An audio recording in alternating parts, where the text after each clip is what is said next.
Okay.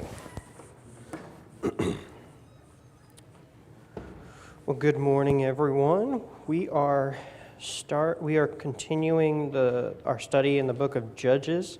Today we are in chapter 3. Judges chapter 3. So, the last couple weeks we have looked at kind of an introduction to the book, and then chapter 1, and then chapter 2. Chapter 1 and 2 are really overviews of Israel's failure at the beginning, right? It's kind of the beginning to explain, okay, Israel did a little bit in clearing out some of the land, because they're now occupying the promised land. And part of their responsibility was clearing out the land after Joshua initially got them in there, and they cleared out quite a bit. But after Joshua passed, their job was to clear out more of the land. And chapter 1 said, well, they cleared out a little bit, but then they failed to finish it, right? And so now they're in the promised land, and they're surrounded by foreign nations.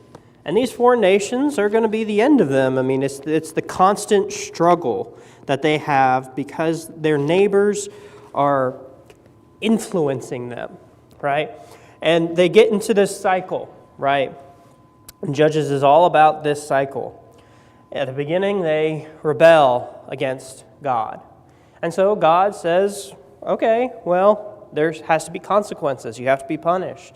And so another nation comes along and puts them under their thumb, oppresses them. Well, then they repent and they say, sorry, God, we need you. Please rescue us. And God sends a judge to deliver them. They go to war, and God saves them. But then, after resting a little bit and having some peace, they go back and rebel against God. So, that's the cycle of Judges, and it happens, I believe, 6 times, if you count them all up, that we know of. So, chapter 3... Well, let's go ahead and start with a prayer. Lord Almighty, we ask, God, that you would just help us as we read your word, guide us, help us as we read the book of Judges, and to consider the cycle of sin that we see with the nation of Israel, and help us to ask whether we see that in our life, and help us to be free from that cycle, to depend on you, to consistently abide in your grace and in your love. Thank you, God, for this book, and help us to understand it. In Jesus' name, amen. So, chapter 3. The first, 6 verses, we kind of looked at them last week, but they are the last section of the summary of Judges, right, in the first 2 chapters. So here, chapter 3, we're going to see the first 3 judges in the book out of 12. And here, at the beginning of the chapter, we're kind of doing a little bit of overview, a little bit of final introduction, and it's going to tell us, okay, these are the nations that Israel didn't get rid of. It says, so the Lord left those nations, not driving them out quickly, and he did not give them into the hand of Joshua. Now these are the nations that the Lord left to test Israel by them, that is, all in Israel who had not experienced all the wars in Canaan. It was only in order that the generations of the people of Israel might know war, to teach war to those who had not known it before. These are the nations, the 5 lords of the Philistines, and all the Canaanites, and the Sidonians, and the Hivites who lived on Mount Lebanon, from Mount Baal-Hermon as far as Lebo-Hamath.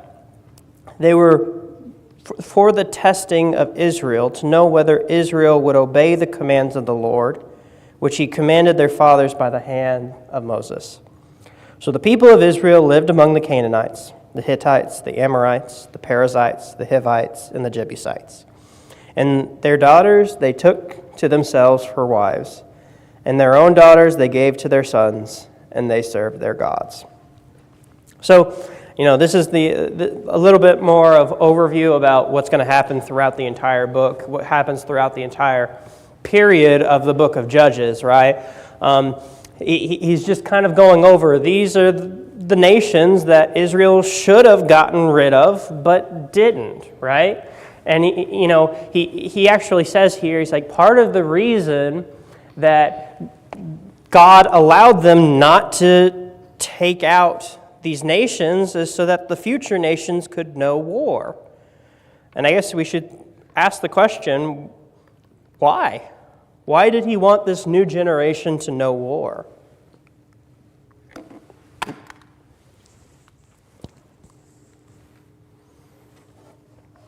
I mean, doesn't that seem a little odd that God would want the nation to know war?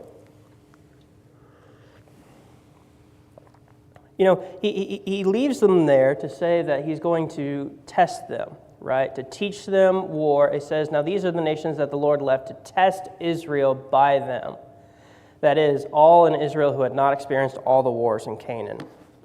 And that may sound harsh, but at the same time, I think we have to remember that, these new generations, they need, at least the way I look at it, is they need opportunities, right? They need opportunities to show that they have faith in God. And when you look at these nations who, let's speculate. What happens when you have a generation in a nation that doesn't know war? Is that a good or a bad thing? What happens? Yeah, Bob? Well, back then, things were a lot different than they are today. They were ruthless people. Mm-hmm. War for other nations was pretty common. That's how they expanded their countries and got wealth, was through invading other nations and basically killing people. So, if nothing else, that probably teach them how to defend themselves. Yeah. Agreed. Like you said, there were no such thing as war crimes in those days. The people were absolutely ruthless. When you won the war, the other nation was just at your disposal to do whatever you wanted. This is kind of just self-defense. They need to know how to defend themselves, right? And that I think that does apply to modern warfare in a sense, in that you need to have a standing army ready to defend your nation, don't you? And you look at what happens to the nation of Israel when everything goes well and perfectly fine and they don't have any wars. Yeah, they have peace, but they grow complacent, don't they? It's when times are really, really good that they fall away. Yeah, Kevin?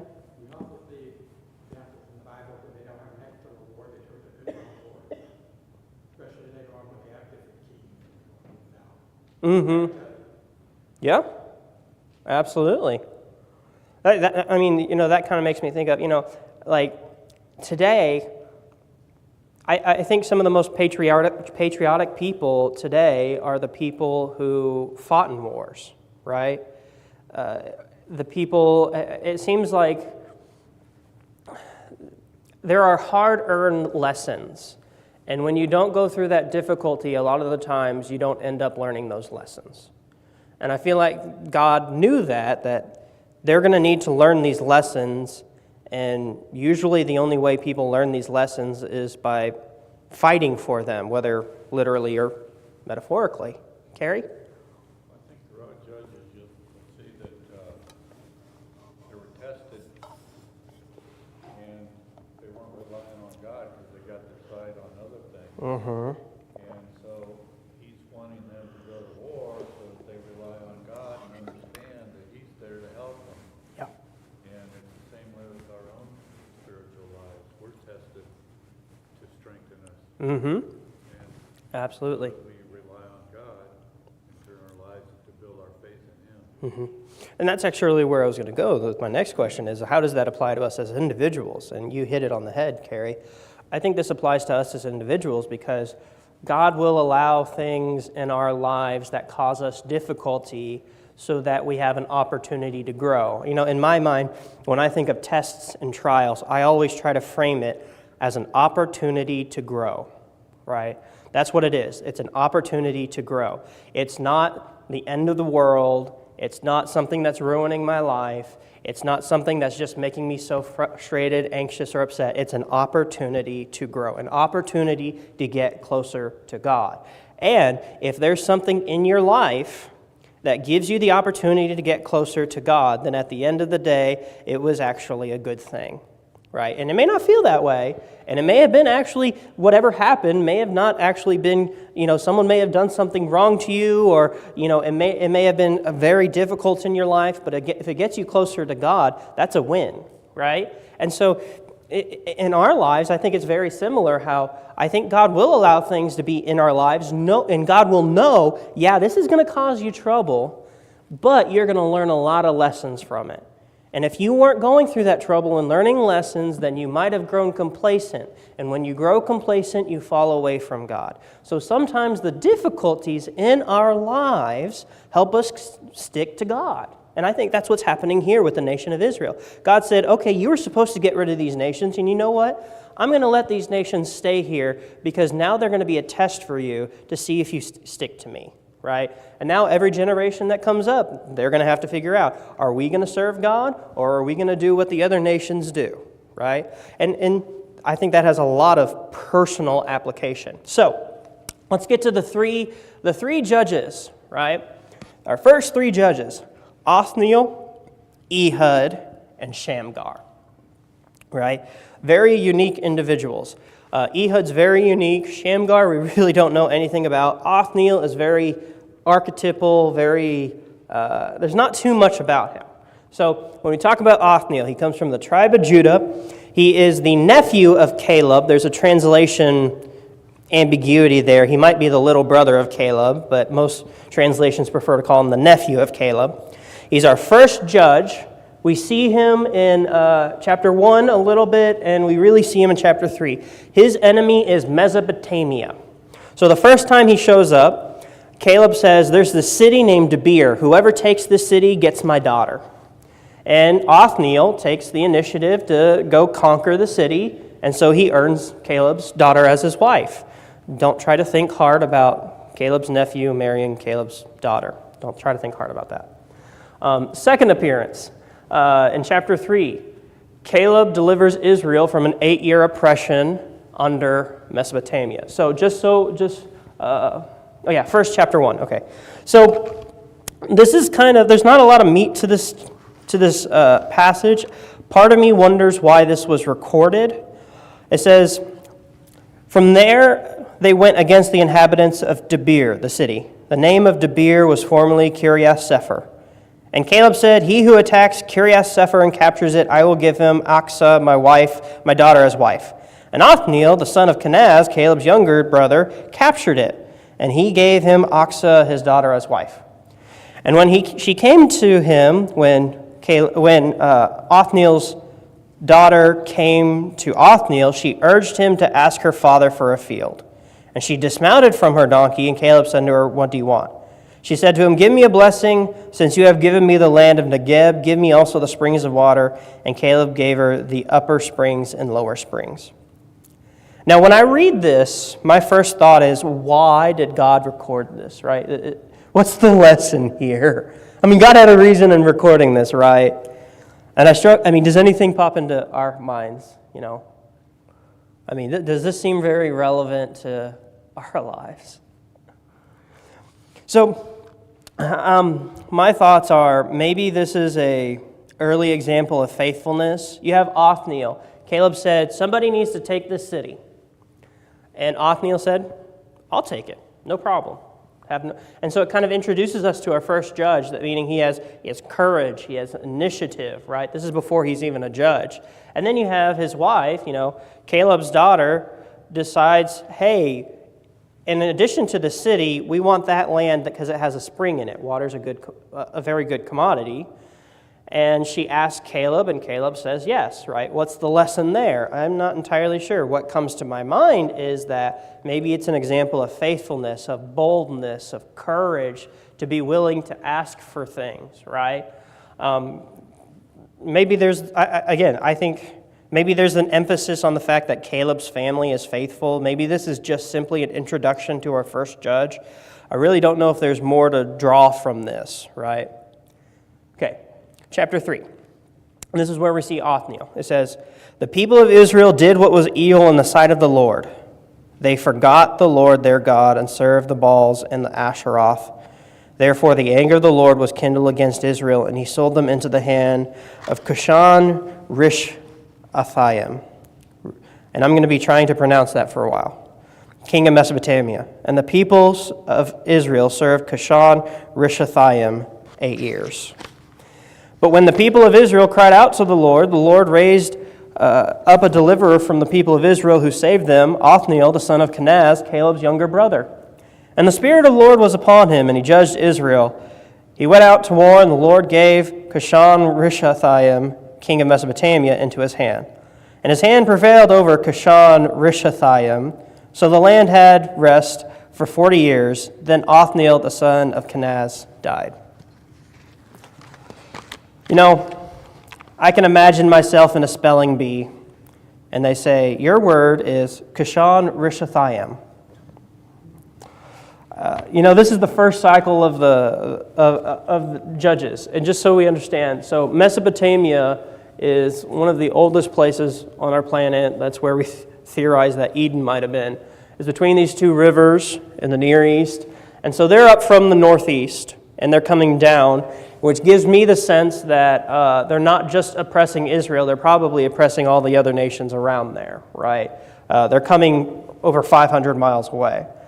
But, from the text here, did anything jump out at you when we were reading this? Like, I'm not looking for anything specific. What I noticed here is we don't have a lot of details, do we? Like, it says, okay, here's the king, they're oppressing Israel, Othniel comes and rescues them, and then that's it. Right? We have a judge, an enemy king, victory, but there's really no drama, is there? There's no details to the story. No dialogue, no speech, no dramatization. And that's going to be very different for the next story we're about to read. And I asked myself, why is there no dramatization? And I think part of it might be because we're trying to establish a pattern. I think to begin with, Othniel is kind of portrayed as kind of the example, right? Nothing bad is said about Othniel. Only good things is said about Othniel, right? And we're going to read about a lot of judges who had a lot of flaws, right? And so when we're talking about Cushan-Rishathaim, we really don't know who he is archaeologically. We don't know what king he was outside the Bible.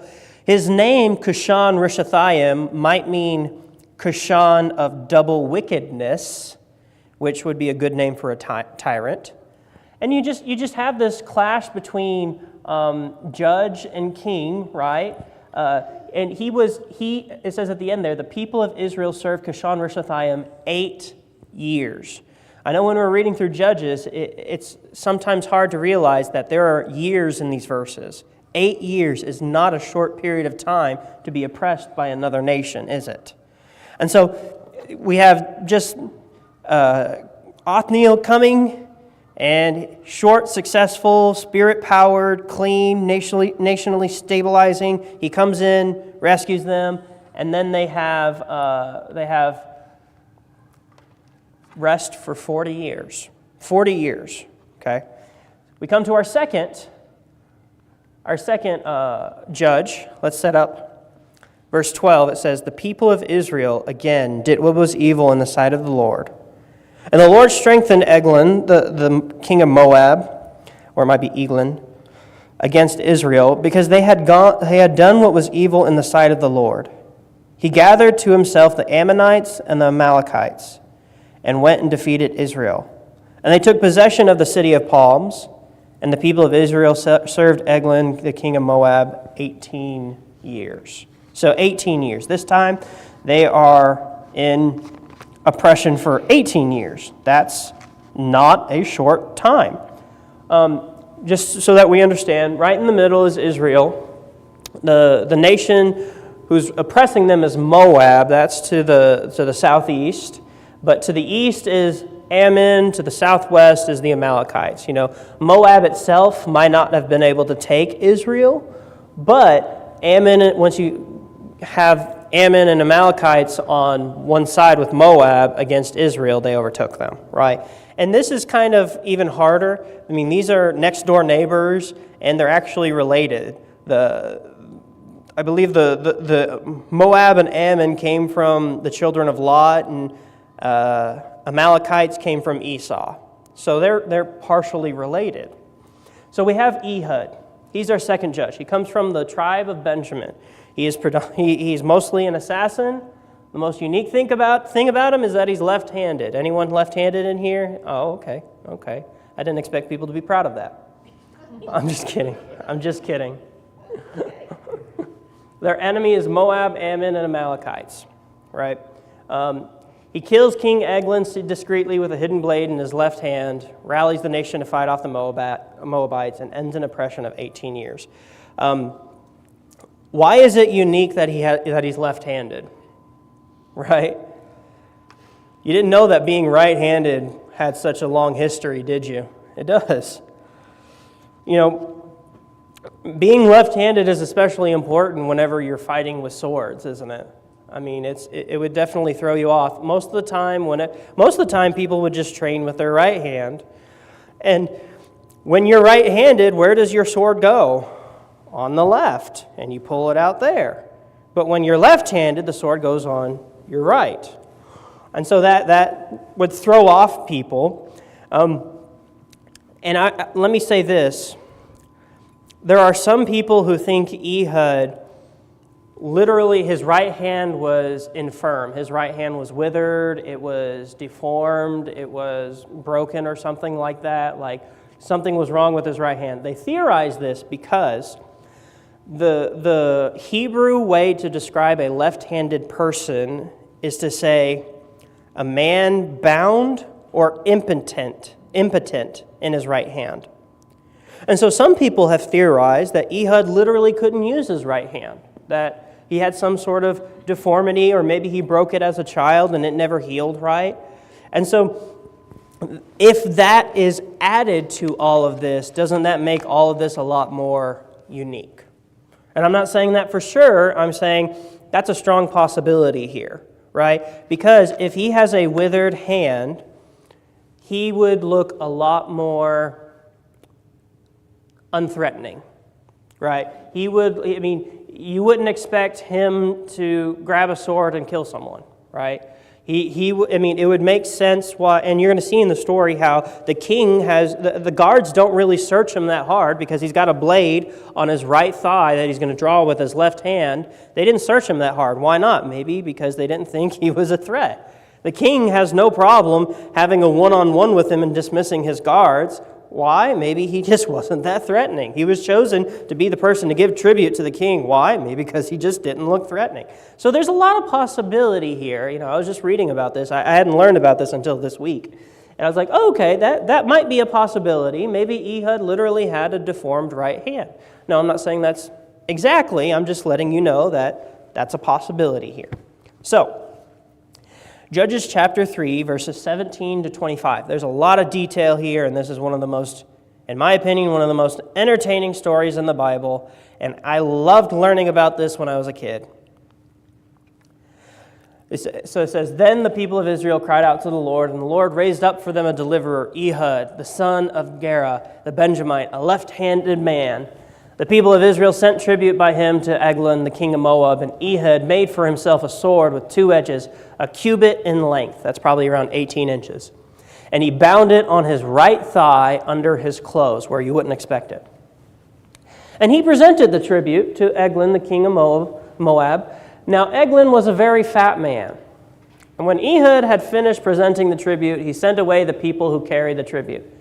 But he himself turned back at the idols near Gilgal and said, I have a secret message for you, O king. And he commanded silence. And all his attendants went out from his presence. And Ehud came to him as he was sitting alone in his cool roof chamber. And Ehud said, I have a message from God for you. And he rose from his seat. And Ehud reached with his left hand, took the sword from his right thigh, and thrust it into his belly. And the hilt went in after the blade, and the fat closed over the blade, for he did not pull the sword out of his belly, and the dung came out. Then Ehud went out into the porch and closed the doors of the roof chamber behind him and locked them. When he had gone, the servants came, and when they saw that the doors of the roof chamber were locked, they thought, "Surely he is relieving himself in the closet of the cool chamber." And they waited till they were embarrassed. But when he still did not open the doors of the roof chamber, they took the key and opened them, and there lay their lord dead on the floor. And Ehud escaped while they were delayed, and he passed beyond the idols and escaped to Sirah. And when he arrived, he sounded the trumpet in the hill country of Ephraim. Then the people of Israel went down with him from the hill country, and was their leader. He said to them, "Follow after me, for the Lord has given your enemies, the Moabites, into your hand." So they went down after him and seized the fords of the Jordan against the Moabites, and did not allow anyone to pass over. And they killed at that time about 10,000 of the Moabites, all strong, able-bodied men. Not a man escaped. So Moab was subdued that day under the hand of Israel, and the land had rest for 80 years. So, looking back at all of this, I mean, there's a lot of detail here. It's pretty rare for the Bible to get so detailed, on the level of like a novel, but there was some good detail here. Why do you think this story got so much detail?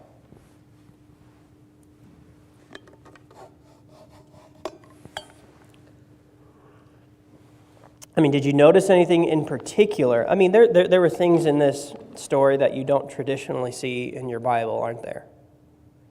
I mean, you usually don't hear about someone pooping themselves, right? I mean, this is, I honestly think, after reading this, that whoever wrote Judges was trying to insult Eglon and try to present almost a humorous, satirical portrayal of him. He's the king of Moab, but he had one of the least regal ends to his life, right? The person who wrote Judges. Larry, did you have a thought? Well, it was an assassination. I mean, it wasn't in a battle. Right, it was an assassination. It wasn't in a battle. And the way he escaped sort of caught my attention, too. Mm-hmm. The way he escaped. Yeah. Down the latrine, whatever that means. I don't know what he had to go through. Right. That's It's almost like Shawshank Redemption or something like that. Yeah, I mean, whoever wrote Judges, they didn't need to say that he was fat. That was unnecessary, but they wanted to include that anyway. They didn't need to say that he defecated himself, but they said it anyway. I mean, and his obesity is presented in such unique terms. I mean, they didn't need to describe that the dagger went all the way through his belly, okay? I mean, it really gives you the impression of who this king is. I mean, because in those days, it was especially hard to be obese. It was especially hard. They didn't have a McDonald's, right? I mean, you'd have to get fat just on meat and produce, right? I'm sure they had some delicacies. We know they had some delicacies, but the idea is that he's not working hard, right? And he's eating a lot, right? And so his obesity somewhat symbolizes greed, right? But he's also quite gullible in that, his guards didn't search Ehud. He just assumed this man, Ehud said, "I have a message for you from God. And Eglon said, "Well, okay, let's meet one-on-one," right? When you're a king, you don't meet one-on-one with someone unless you're sure they're not going to harm you, right? And so he's very gullible. And so he was easily deceived by Ehud. I mean, the story just reeks of humiliation, right? And the fact that his servants thought that he was on the chamber pot, and so that didn't go into his room until they were embarrassed and felt like, well, we have to go check on him now. This story just reeks of humiliation for Eglon, just in all sorts of terms. Like, you guys understand why, as a kid, I love this story. And so, Ehud was he was an assassin. He wasn't someone he didn't lead a war until after this, of course. He came in strategically, right? He inserted himself into the right situation. He was cunning. He said he wanted to be the person to present the tribute. He was careful. He made a sword, which is not as easy as it sounds, right? He placed it at the right place so that he could get away with it. And then he had a message. He said he had a message from God to get alone with the king. And then when the time was right, he assassinated him. And then he snuck off at the right way, making sure that the king was in the spot where they wouldn't be found out right away. I mean, all of this took a lot of planning and a lot of cunning, right? So when we look at the judges, it's not all about strength. Ehud was courageous and cunning, right? And then, I mean, after it's all said and done, he then goes and rallies the nation of Israel and said, all right, guys, let's go to war, right? He's not just cunning and an assassin. He did lead the war after. But, like I said before, if you can imagine, if it is the case that Ehud had a deformed right hand, doesn't that make the story even more incredible, right? I mean, could you imagine having a general in a war with a deformed right hand? Probably not, right? And you know, what would the story be there if it is true that Ehud had a deformed right hand? The story is very similar, whether you include that part or not. God uses unusual people. He does things that you wouldn't expect. He doesn't always take the strongest or the most outwardly courageous. He chose this man who may have had a deformed right hand and used that to show that God's in control, right? This is what Paul says in 1 Corinthians. God doesn't choose those who are most intelligent. He doesn't choose the strongest. He doesn't choose those of noble birth. He chooses the lowly to show that it's his strength, right? And so Ehud, an unexpected deliverer, strategic and bold, decisive leadership. And it just reminds us that God works through people who seem unlikely and are overlooked, people that others would dismiss. God can use anyone. Then we get to Shamgar. There's lots and lots of information on Shamgar. One verse. He's our third judge. There's almost no information on him.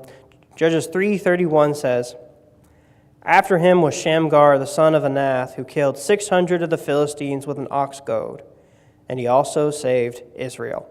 And that's all we have on him, right? Shamgar is one of the more mysterious people. Unlike the other judges, you just get a single verse. But, I mean, there's some details here with the son of Anath. I don't know who Anath is. But he did kill 600 of the Philistines, which is unique. And what's probably most unique about him is the tool he used, an ox goad. Well, does anyone know what an ox goad is? You know, it's the tool that you use to poke an ox to make him to go forward, right? Kind of like how, you know, we have spurs on horses to make them go forward. With an ox, you poke them to make them keep going to pull the plow. And so he used a farming tool to kill 600 men, and that's pretty cool. So when you're thinking about, and just so you know, this is where Philistines are. This is not the last time we're going to see the Philistines. They may be small, but they become really strong around the days of Samson. So the three judges, one more thing about Shamgar. Shamgar is going to be mentioned in chapter 5, and he's going to let us know that during the days of Shamgar, it was very dangerous to use public roads, which gave the idea that enemies were capturing people and robbing people on the road. So Shamgar fought against the Philistines, and that was really important. But, Paul said the weapons we fight with are not the weapons of the world. And that statement you might expect to be said by like a space alien in a sci-fi novel, but it's not. It's the Apostle Paul who, when he's writing to Corinth, he's reminding them of this principle that every Christian needs to take heart of. When God goes to war, he usually chooses the most unlikely soldiers, hands them the most unusual weapons, and accomplishes through them the most unpredictable results. God gave Shamgar an ox goad. With it, he killed 600 people. Jael will use a hammer and a tent peg to kill a captain. Gideon is going to rout the whole Midianite army with only pitchers and torches as weapon. Samson slaughtered thousands of Philistines using the jawbone of a donkey. David killed Goliath with just a shepherd's sling. West Point it probably doesn't teach courses on these weapons, right? So, our world has changed dramatically since the days of the judges, but humans really haven't changed.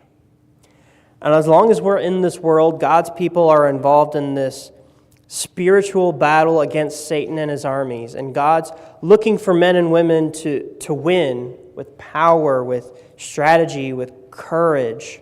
And that's what you see with Othniel, Ehud, and Shamgar. You see the power, the strategy, and the courage. You see God working through people, even the most unlikely people with the most unlikely circumstances, to accomplish his will.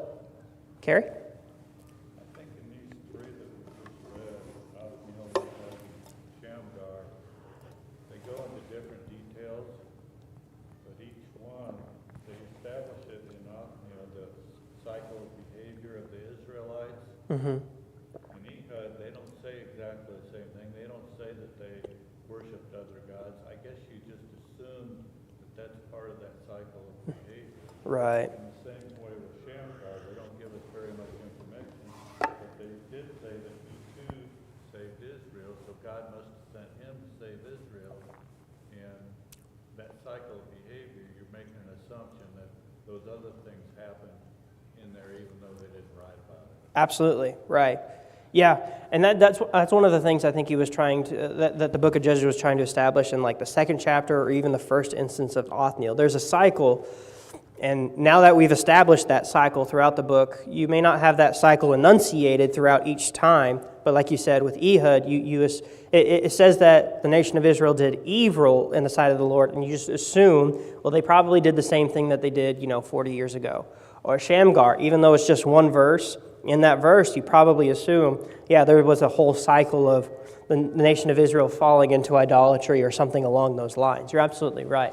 Yeah, even though that the cycle may not be enunciated, that's why I say, it occurs 6 times that we know of that's actually spoken about, but it probably occurred a lot more. Any final thoughts? Okay, I will end there.